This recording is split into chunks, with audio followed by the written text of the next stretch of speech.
Okay, this is the Harbor Night. I'm Mary. Give a conservative take about the world around me. So my introductions. Feedback is greatly important. Feel free to reach out to me either through email, Substack, X, and of course fill up the comments on YouTube. And while you're there on YouTube, won't you like, share, and subscribe? Also, have exclusive content. You want the full version of them, become a subscriber. If you like what I say, if you like my content, I make content for subscribers on Sunday and then release it free on over Substack on Sunday. It's getting a really good response.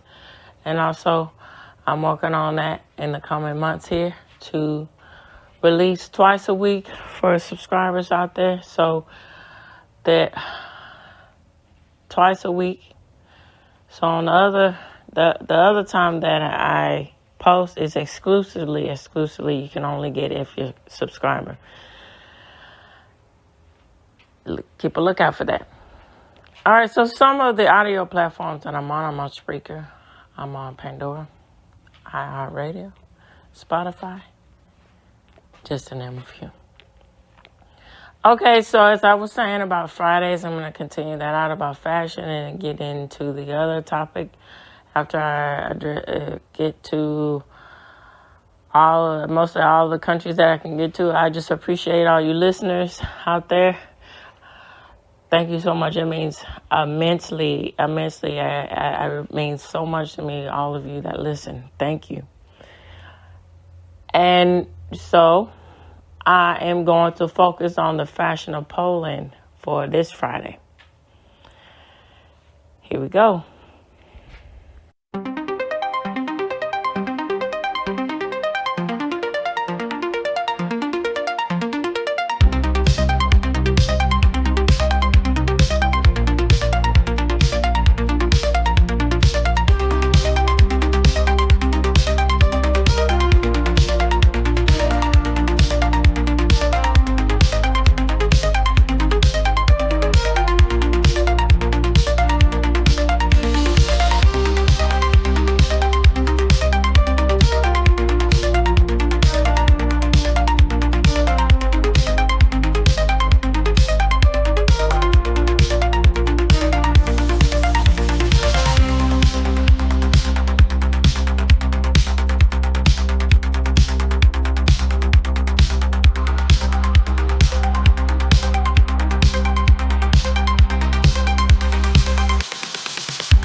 So I'm going to approach this I'm going to read the AI-generated response from the historical point of view about fashion from Poland.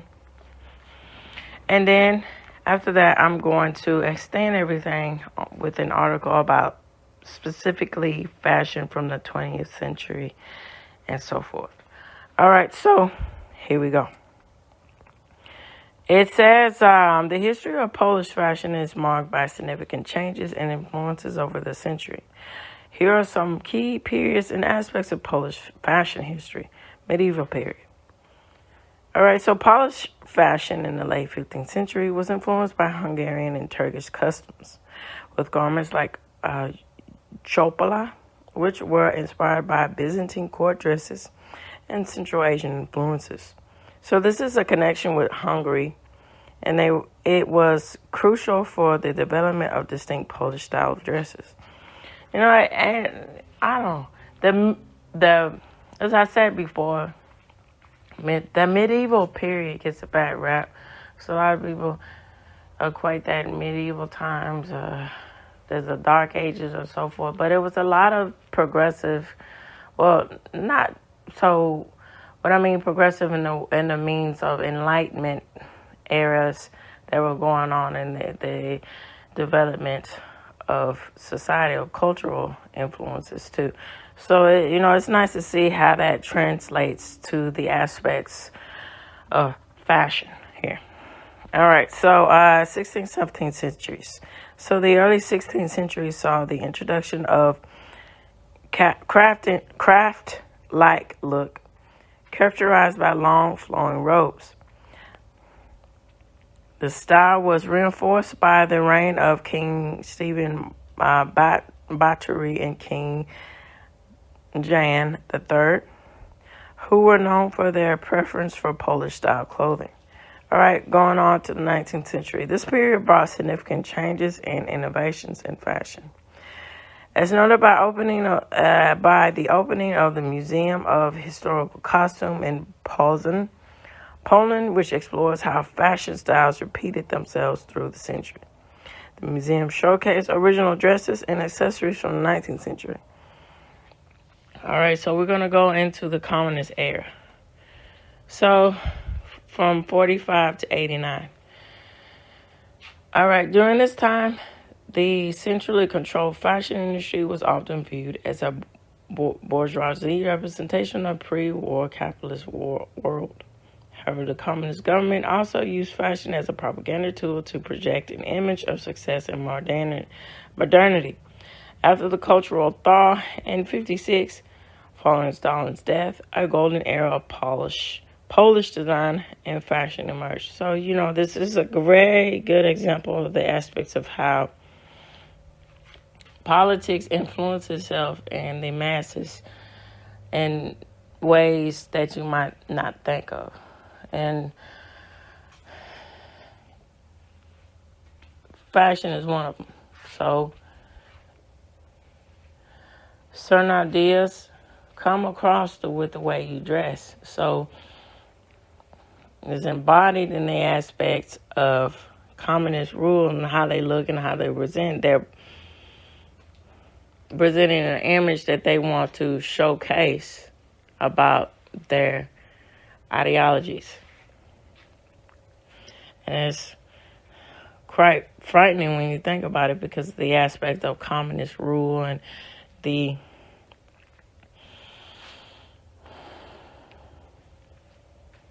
harsh reality of that, which people who don't know about that, who don't understand the concept of being a communist rule, how grueling and just bleak and awful it is. What they do, they spin it with the propaganda and to depicting it as, this is the way, this is uprising, look this way, a certain way, to get a certain agenda across. And then it's quite understanding how people just fall in line with it too. So that's something to wrap your head around there. All right, so post-communist era from 89 to onward. The collapse of the communist regime in 89 dramatically altered Poland's economic and the society, so leading to a significant change in fashion. This period saw a revival of creative and innovative aspects of Poland fashion. Again, that's another key factor to understand. And, when you're in a communist rule, dictator rule, you don't have a whole lot of freedom to have the opportunities to take it to the next level in the aspects of things, where it be science, where it be technology, and in this case, fashion. All right, so modern era. So today, Poland's fashion industry is vibrant and dynamic, with designers and labels contributing to the global fashion scene. The book Christos by, forgive me for the pronunciation, Tomek Borowski, documents Poland's most exciting fashion designers and groundbreaking fashion trends from the post-war period to present day. All right, so I'm going to go into my thoughts and then get into the article. Here we go. All right, so my thoughts. This is I don't think this is going to be very long. Just going to get into the heart of the matter. All right, so basically, essentially, my thoughts are centered around this concept here. So, all right. It's good the way that the direction and everything that this country is moving towards. Particularly, I'm referring to America, and also with the aspects of Poland and the aspects of the aftermath of everything before, after communism, and so forth. All right, so this is essentially the aspects of how it's important to know and to understand and to see this. So before, pre-communism and so forth with Poland, the traditions were quite, were quite sustainable, and they were about the family unit and so forth, and the aspects along the lines of that, and the aspects of your place and your societal status, so forth, and everything. But then when we get into the process and the matter of communism and the influence and the influx of that, and then before then with the development with all of these elaborate aspects of details with the textiles and everything, and the concept of emulating and then showing off and seeing how elegant and everything the monarchy was looking. That's really that's spectacular, for the times in which that was.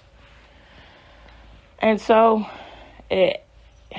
going back to the communist part of Poland fashion and history, it's very sad and unfortunate because it wipes away from all of the progress that was happening before then. And people were stagnant in their thinking.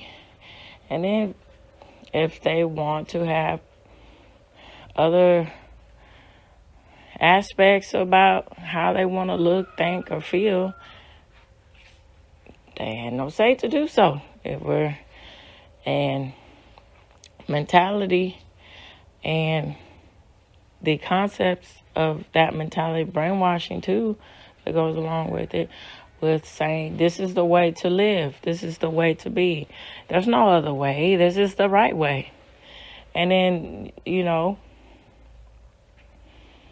that's something to be said about that a lot with the aspects of how prevalent the aspects of what your culture politically is swaying towards. It not only takes away from, the freedoms or the aspects of how things are ran from a governmental point of view, but so many things get lost as far as the aspects of different elements of the arts, and then in particular the way people dress and look. And I think that's very prevalent and very point to point out here, and that to realize that the aspects of living in regimes like this, or living in a time like this, how can there be, we're doing this for our country, we're doing this for, it's the call of duty to do this, or what have you. And then, other people from other generations who look and say, hey, I think communism is a good thing. Why don't we have that here? Okay, well, riddle me this.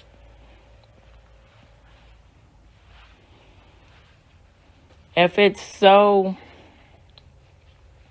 of a utopia for you. Why don't you just go live in those sort of places? No, you won't, because again, you want what? Freedom. That still practice communism and so forth. You still want what? Freedom. And then you get wiped away again into the people who just still think it's okay, into the propaganda. That is, it looks like it's just so much more opportunity when that's further from the case. Okay, so I'm just going to get into the aspects of their article and wrap everything up. All right, here we go. All right, and of course, source will be provided for you. All right, it is entitled, it's by culture.pl, I believe, PL. So it's entitled 20th Century Polish Fashion in 10 Phases. Excuse me. So, the way we dress reflects historical changes important to societal events, culture, economy, and politics. This is especially the case in looking at Polish 20th century fashion. What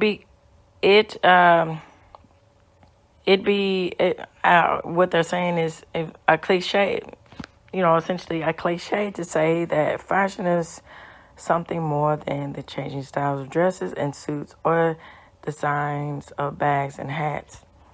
Well, I mean, yeah, but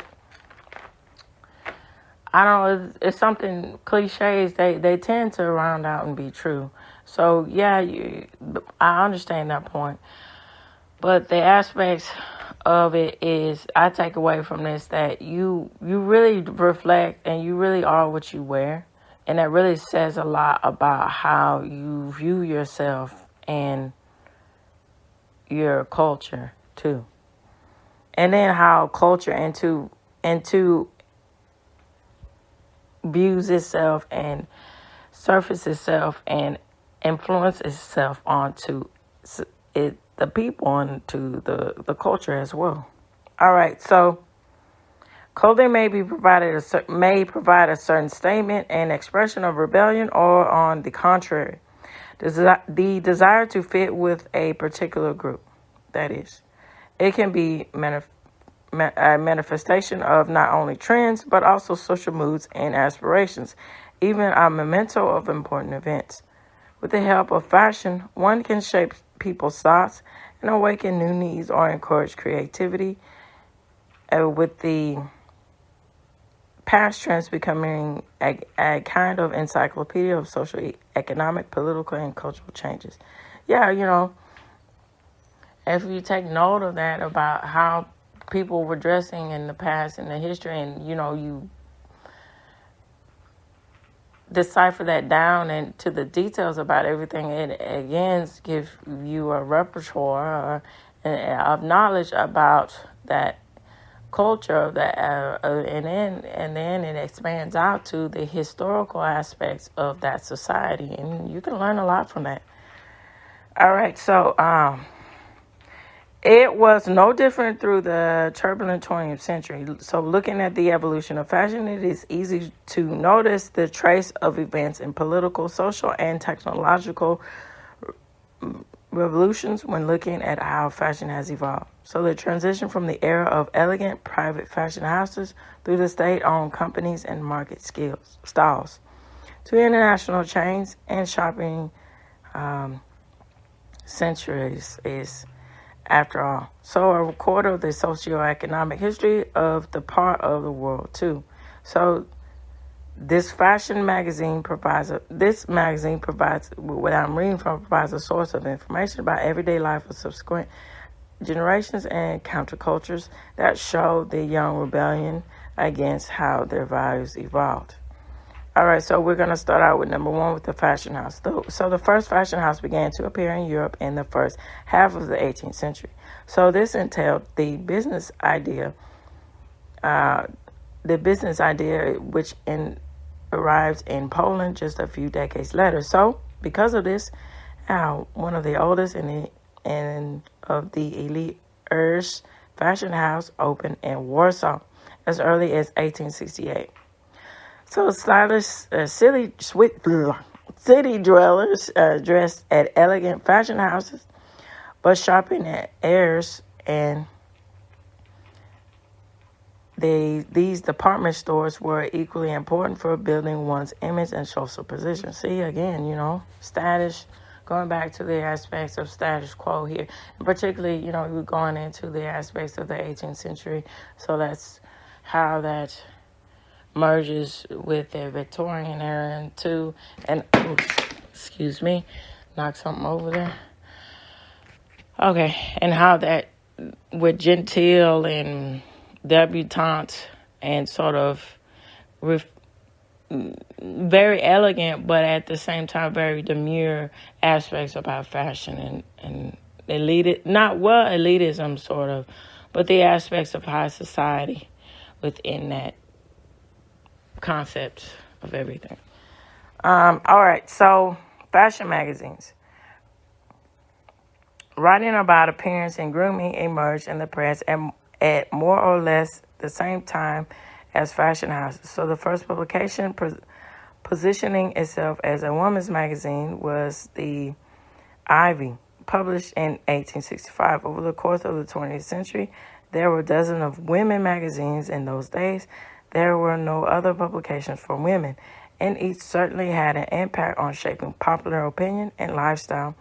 They were popularly read and readily available. So the magazine Fashion and Practical Life, which appeared in 1945, published advice on how to look nice in the post-war reality, but also how to make children's toys from household waste. And so, this is apropos about this was going on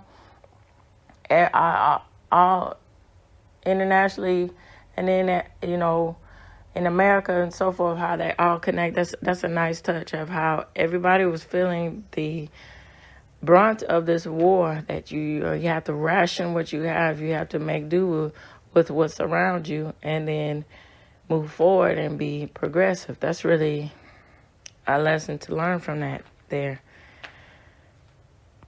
Really point that was written. That's really nice. So, popular in the 60s, You and Me, shaped taste and introduced new cultural phenomena. The regular columns, cross-sections, presented fashionable clothes, but also advised on how to sew them. All right, so going on to Women in Life and Best Friend. This was featured fashion advice, but also interior design, cooking, savoir, etc. All right, so we're getting into aspects of tomboys and everything with that. So clothing is the easiest way to demonstrate one's attitude towards life, views, and belonging to a certain group. Before fashion was democratized, even in the 20s or 30s, it was easy to guess one's social standing by the clothes that they wore. Similarly, even before World War II, women wearing trousers or showing their legs were considered indecent. And in the 50s, an outfit or hairstyle revealing a beatnik or a teddy boy, along the lines of that, was, outlandish. So in the 80s, the era was rich in subcultures, and they saw clothing becoming the official message defining a person. So we're getting to the pageant phase here. So the first national beauty contest in Poland was organized in 1929. It had four more editions before World War II, but attempts to revive it in the 50s were unsuccessful until 1984, when it became a cynical event. So today, the popularity of competition has faded, but for decades, this appraisal of the beauty of young women was great interest and emotions, and because of this, a lot of emotions came about, and the winners became celebrities. So Miss Polonia competition is also an encyclopedia of shifting, making up looks, hairstyles, and outfits that were then eagerly imitated. And yeah, that's quite true. Beauty pageants do, They are a good handbook with how you can see that shifting into the aspects of a modern woman, of what she's wearing, what she's not wearing, how she elegance, grace, and all of this. A lot of yeah, absolutely. So do it yourself phase. So in the second decade of the 21st century, handcraft is experiencing a renaissance. Sewing, making, cosmetics, oil candles, and modifying existing items in the spirit of zero waste are currently quite trendy. So looking at the history of Polish fashion, the spirit of DIY was popular more than once through the 20th century. This was mainly due to the need to meet simple needs and the internal shortage. So shortly after World War II, clothes were created. Sometimes it wasn't even possible to sew from anything that could be found. For example, a coat fashion of blankets were made out of blankets. So during the 1980s crisis, almost every family had a sewing machine. Many women knitted, and DIY ceased to be a hobby, and it became a way to equip their house with the necessity of garments and goods. So DIY and needlework is the simple form of alteration, and it emerged in the wake of fashion in the 19th century as a hobby. This, in turn, resulted from the new phenomenon of leisure, that is, the hours of free time that the middle class would devote to something that was neither labor nor household chores. So, the phase of market style fashion. The long-awaited political and economic transformation of '89. So, the '89 was when communism fell down, went to the wayside. And so here, let's dive in and see how that changed the concept of fashion. So was supposed to bring, among many other positive changes, access to goods from the West. Before the arrival of shopping centers offering such products, bazaars and markets shaped the way Polish people were dressing during the traditional period between the newly collapsed state, trade system, and modern capitalist stores. So the characteristic of the metal market stalls, also known as jaws, were camping beds, tents, but also plastic sheets laid out on city pavements, and they were the most popular fashion houses of the 90s, and dressed in which in itself dressed an entire generation. While it may seem embarrassing by today's standards, according to this source, this was important. Let me say that again. This was an important stage in the development of Polish fashion, and above all, the Polish economic aspects of everything. These metal jaws were the birthplace of Polish capitalism. So Polish brands. One of the oldest fashion brands in the world is Hermes, created in 1837, followed by Louis Vuitton from 1854. Poland doesn't have such brands. Nevertheless, there are some brands that were important, expressive, and recognizable on Poland's fashion map and history. These include Aris Fashion House and the forgive me for the pronunciation, Jablonski department store. The later was revamped in 1990, which proves the strength of this brand. So established in 1958, Moda Polska was for many decades the most important fashion company in the country, providing clothing but also shaping the way of life. The fashion house was founded in the same year, which is the acronym CORA, which stands for which was the clothing industry, which was found in 1949, and it even offered Polish jeans. But their popularity could not be compared to the Hofland, which achieved at one point cult status among the country's youth. Pre-internet influencers. Although the internet only became popular in Poland in the second half of the 90s, phenomenon now associated with the development had existed long before. So these included the recently popular influencers influencing and inspiring fashion taste and attitudes with the images they posted online are sometimes imitated. All right, there were many such influence figures in the history of Polish fashion. This was before World War II. Pola Negra and Zula Poroskala. It was no different after the war. So the choice of a role model depended on temperament and character. Some women strive to emulate the alluring Katalina Jerdusky. Others, the mysterious Pola Raska, imitating her. So in the 90s, rock singers and musicians, Cora appealed to rebellious youth.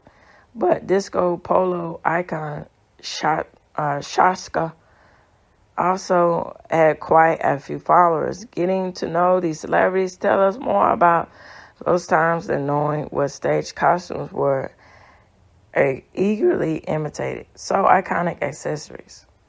Historical exhibitions and museums often include simple everyday items such as clothing. So the iconic Polish culture were the Leopold Taramuds, colorful socks, and army jackets, but also banana skirts and oversized sunglasses. Other examples of symbolic meaning related to historical events were black woolen sweaters worn by opposition activities and white socks following the transformation and the trademark of the first Polish businessman. All right, I'm in with this with the iconic fashion shoot and locations. Few people consider the location of fashion shoots featured in magazines, but the scenery is often of great importance. It creates a certain mood, atmosphere, reflects the spirit of a given trend, can be the use to evoke specific links, and says a lot about the generation of which it was created. Collections presented in the ornate halls of the palace on the water. So forgive me for pronunciation, Lekeniki Park in Warsaw will be understood differently against the background of modern buildings. There are places in Poland, and above all in the capital, that were often selected as fashion shoot locations, and their popularity was closely related to the particular period.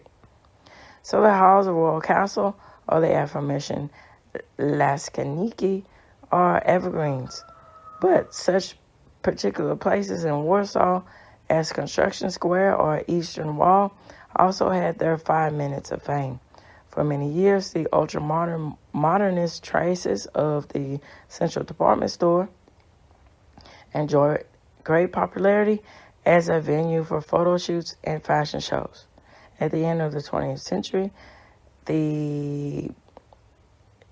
forgive me for my enunciation, the Krnashki Bridge was ranked highest among favorite locations. All right, so this was just the end of the Harvard Light. I'd like to know what you all think about today's episode. Feel free to reach out to me either through email, Substack, of course, fill up the comments in YouTube and X. This is the end of the Harvard Light. Tune in, turn up, and absolutely take care out there. Bye-bye for now.